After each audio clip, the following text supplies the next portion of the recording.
Alright, so beliefs. At the start of at character creation, you get 10 points to spread between as many beliefs as you want. Now, the minimum, of course, you can have in a belief is 1.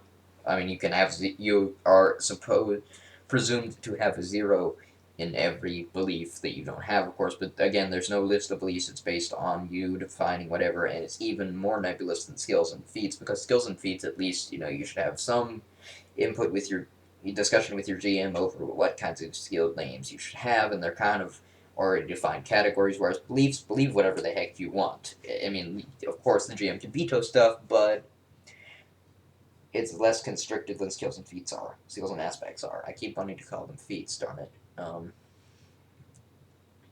It's me growing up on the D20 system. So, minimum is 1. Maximum, of course, for character creation is 10. You can go beyond that, but if you get if you get to 10 in a belief, you become a fanatic of that belief, and or a zealot, or whatever you want to call it. I just call them fanatics.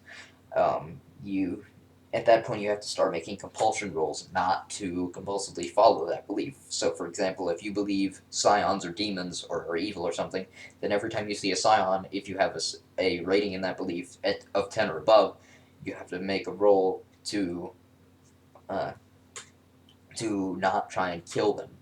And if you every point above 10 that you get in a belief, you start taking you take a -1 penalty to those compulsion rolls. So at 10 points of a belief, you start making those rolls, but you're at +0. Then at 11, you're -1, 12 -2, etc. Excuse me.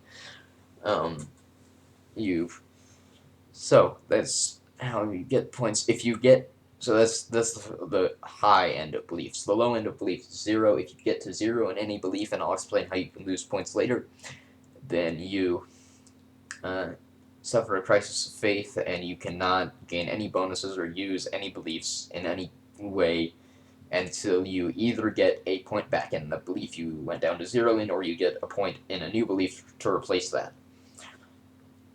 I don't think, again, not nailed down, but I'm not sort of forcing it to be a similar belief. It could be any kind of belief, but just so long as you have a grounding in that, you have a grounding of some sort, you get a new belief of some sort, then or you keep regaining that belief, either one, then at that point the crisis of faith ends and you can use beliefs again. Now, how do you use beliefs? You use them in belief duels. Um, since I have this, uh,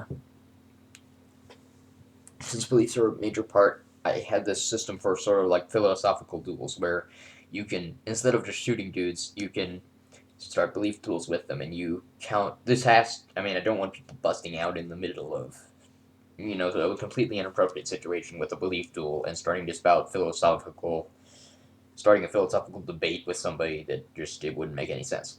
But if you can you actually have to narrate how you do it, but you start by just using one of your beliefs, picking a belief that you have, and then trying to explain how whatever you're trying to convince the other guy of makes sense or is right or whatever based on that belief. So, for example, if you're trying to convince a guy to let you into a bank vault, for example, and you pick the logic belief, you could say, um, it makes sense for you to let me in because then I will give you uh, money or some of the money that I steal, and you will end up richer than you would if you, or I will give you more money than you would get as a salary from your uh, superiors. Or if it's a bounty hunter, I will give you more money than the reward you would get. Obvious stuff. That sounds stupid to explain. Anyway, so that's how that works. Then they counter with their own belief. Well, I don't care. You're bank robbers. It makes I'm scared. It's lawful. It's unlawful for me to let you in. Therefore, I'm scared. Therefore, I won't let you in. and every time you pick a belief and you fire one of those salvos, um, you lose points in that belief. And you pick how many points you want to wager at each stage, the minimum, of course, being 1. But even if you win the duel at the end, you still lose whatever points you wagered. So that's a way for people to, like, people who have more in a belief, more points in a belief, are not necessarily going to win the wager just because they can afford to outlast the other guy. They might not want to outlast the other guy because then they'd end up really, really low on that belief or on any beliefs they used. Of course, you lose points in the beliefs equal to, like, you pick separately. Like, if you pick to wager 3 points of logic in round 1, and then you pick 3 points of scions or demons in round 2, then you lose 3 points of each belief. Instead of you can pick then. Instead of you being able to pick, like, oh, I want 6 points in this other belief instead, or something. That's obvious, but I just wanted to state it.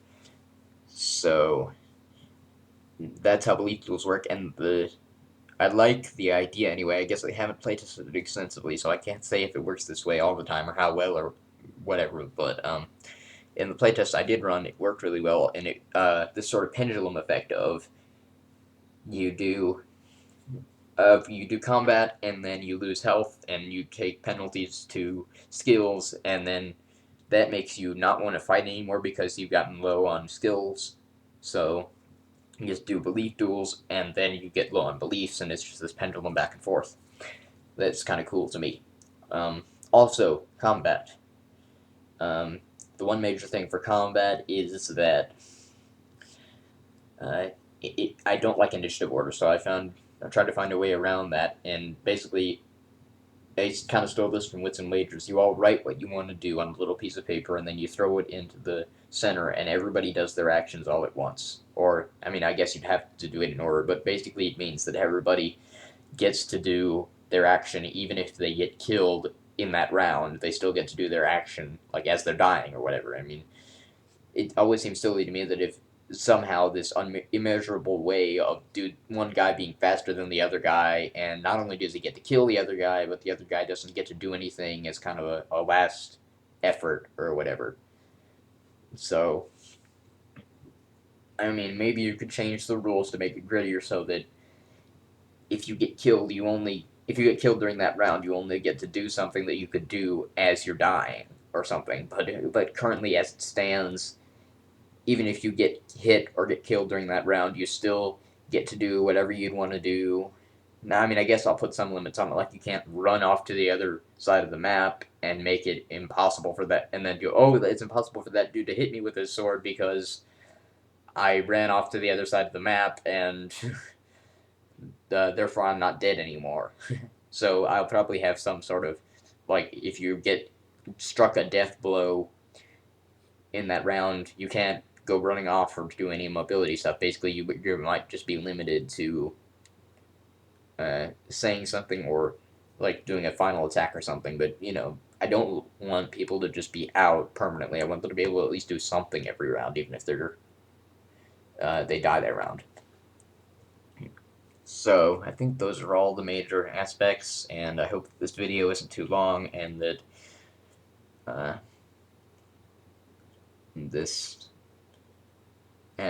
I didn't bore people to tears with all my ahhing and umming and whatever, and that somebody at least likes this game somewhat. Bye.